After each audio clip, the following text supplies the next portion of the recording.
This will not be the last time a virus threatens our lives and our livelihoods. But the truth is, the next one could be worse.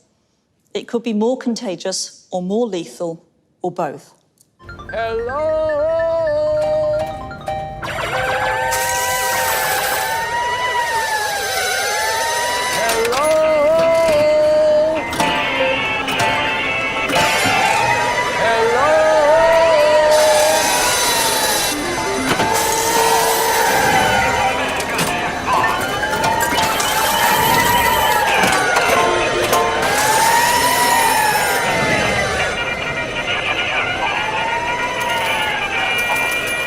So we, we'll have to prepare for the next one. That, I'd say is will get attention this time.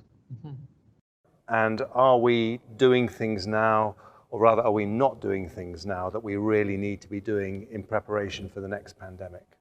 We are ready for the next pandemic, but it'll take tens of billions in R&D that the US and the UK will be part of that. It'll take probably about $1 billion a year for a pandemic task force at the WHO level, which is doing the surveillance and actually doing what I call germ games, where you practice. You say, okay, what if a bioterrorist brought smallpox to 10 airports?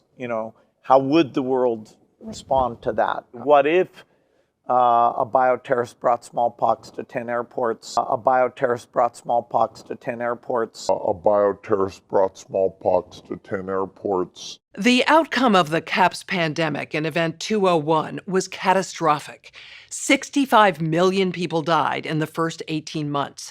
Economists say the economic turmoil caused by such a pandemic will last for years, perhaps a decade. We have to ask, did this need to be so bad? Are there things we could have done in the 5 to 10 years leading up to the pandemic that would have lessened the catastrophic consequences? We believe the answer is yes. So, are we as a global community now finally ready to do the hard work needed to prepare for the next pandemic?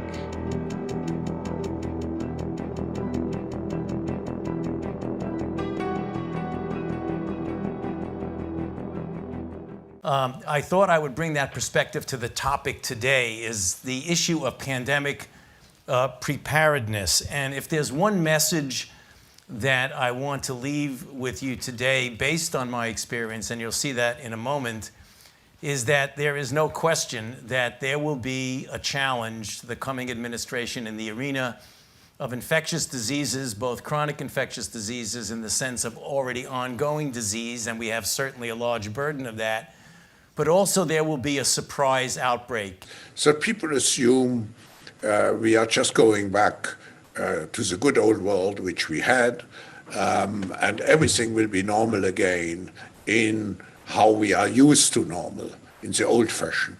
This is, let's say, fiction. It will not happen. The cut which we have now is much too strong in order not to leave traces. The difference of this fourth industrial revolution is it doesn't change what you are doing. It changes you. If you take genetic editing, right.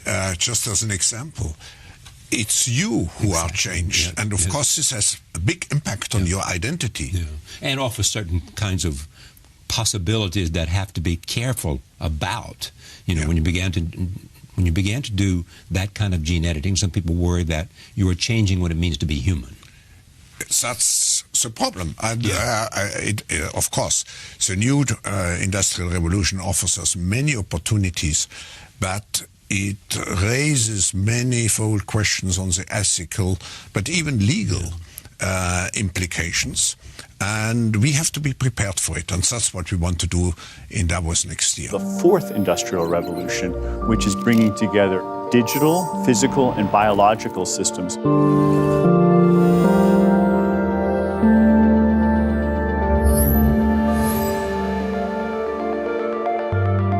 One of the features of this fourth industrial revolution is that it doesn't change what we are doing, but it changes us. There's a reason for this.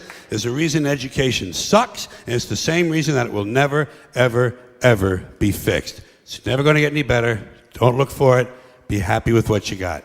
Because the owners of this country don't want that. I'm talking about the real owners now. The real owners, the big wealthy business interests that control things and make all the important decisions. Forget the politicians. The politicians are put there to give you the idea that you have freedom of choice. You don't. You have no choice. You have owners. They own you. They own everything. They own all the important land. They own and control the corporations. They've long since bought and paid for the Senate, the Congress, the state houses, the city halls. They got the judges in their back pockets. And they own all the big media companies, so they control just about all of the news and information you get to hear. They got you by the balls. They spend billions of dollars every year lobbying to get what they want.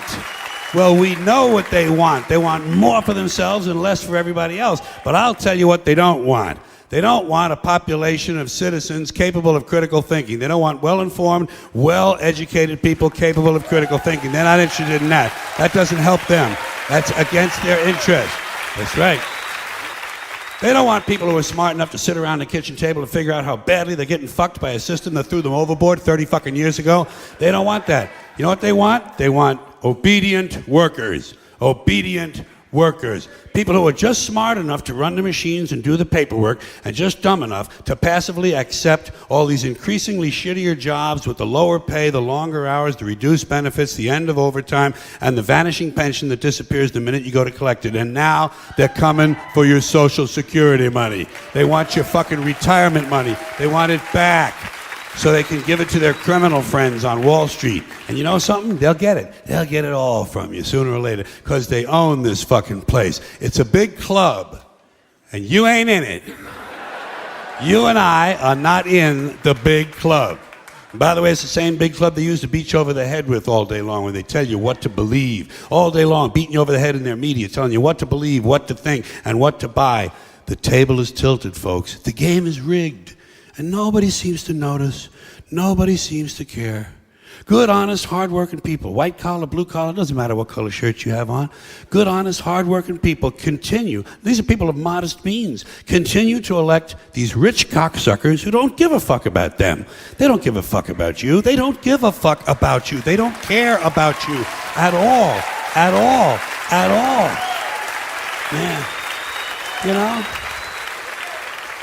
And nobody seems to notice, nobody seems to care. That's what the owners count on, the fact that Americans will probably remain willfully ignorant of the big red, white, and blue dick that's being jammed up their assholes every day. Because the owners of this country know the truth. It's called the American dream, because you have to be asleep to believe it.